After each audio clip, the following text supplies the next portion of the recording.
Special falooda, खजूर juice, basundi, lassi, पेंड्याचं Vijapur वे सोलापूर।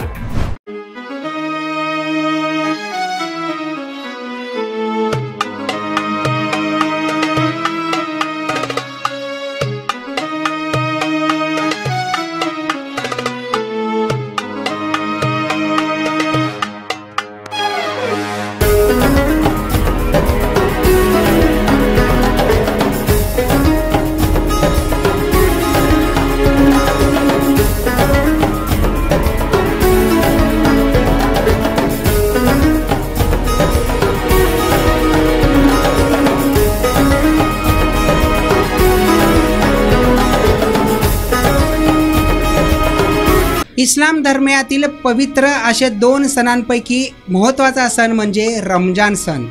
सध्या रमजान महिना सुरू असून इस्लाम धर्मियातला सर्वात महत्त्वाचा आणि मोठा सण म्हणून रमजानकडे पाहिले जातं। दिवसभर म्हणजेच तब्बल 12 ते 13 तास उपवास म्हणजेच रोजा ठेवून, याचाच अर्थ असा की अन्न आणि पाण्याशिवाय दिवसभर उपाशी राहून हा रोजा केला जातो। तसेच महिनाभर अल्लाहकडे प्रार्थना करून, नमाज पठण करून विविध प्रकारे अल्लाहकडे दुआ मागितली जाते। तर शेवटचे 30 दिवस संपल्यानंतर पहिल्या तारखेला नवीन महिन्याच्या रमजान ईद मोठ्या उत्साहात साजरी केली जाते।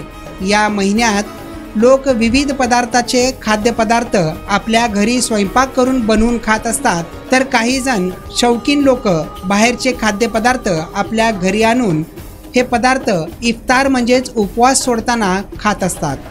त्यात विविध खाद्यपदार्थ सध्या बाजारात आले असून अवघे कलिंगडसह खरबूज, खजूर आणि समोसे, चिकन समोसे, मटन समोसे आणि विविध चिकनचे, मटणांचे आयटम सध्या बाजारात विविध भागात, खास करून मुस्लिम बहुल भागात विक्रीसाठी उपलब्ध आहेत। पण सोलापूर शहरवासियांचं एक खासियत म्हणजे मूळ खाद्यपदार्थ हा समोसा। समोसा म्हटलं की प्रत्येकांना रमजान सणच आठवतो। रमजानचा महिना कधी येतो आणि आपण समोसे कधी खातो, अशी जणू एक व्याख्या आता निर्माण झाली आहे। सोलापूर शहरातील आसरा होडगी रोड परिसरातील गैबी पीर दर्गाच्या बाहेर एक समोसे विक्री स्टॉल आहे। या ठिकाणी रोज हजारोंचे, लाखोंचे समोसे विक्री करण्यात येत असतात। अगदी दुपारी 12 वाजल्यापासून समोसे तयार करण्यासाठी महिलांची लगबग सुरू होते आणि संध्याकाळी इफ्तारच्या वेळेपर्यंत समोसे तयार करून विक्री करण्यात येत असतात। या समोसेला खरेदी करण्यासाठी विविध भागातील लोक आवर्जून गैबी पीर दर्गाकडे येत असतात। इम्रान शेतसंधी हे गेल्या 15 ते 20 वर्षांपासून हा व्यवसाय करत असून त्यांच्या मते सोलापूर शहरातील अगदी माफक दरात आणि विविध प्रकारचे चिकन, मटन चे समोसे त्यांच्याकडे विक्रीस उपलब्ध असतात। आपल्या चांगल्या अशा क्वालिटीचे, उत्तम क्वालिटीच्या तेलात तळलेले समोसे संपूर्ण होडगी रोड परिसर, मजरेवाडी परिसर, जुळे सोलापूर परिसर आणि शहरातील विविध भागात आपले समोसे येऊन लोक घेऊन जात असतात, असं इम्रान शेतसंधी यांनी लोकप्रधान समोर सांगितले आहेत।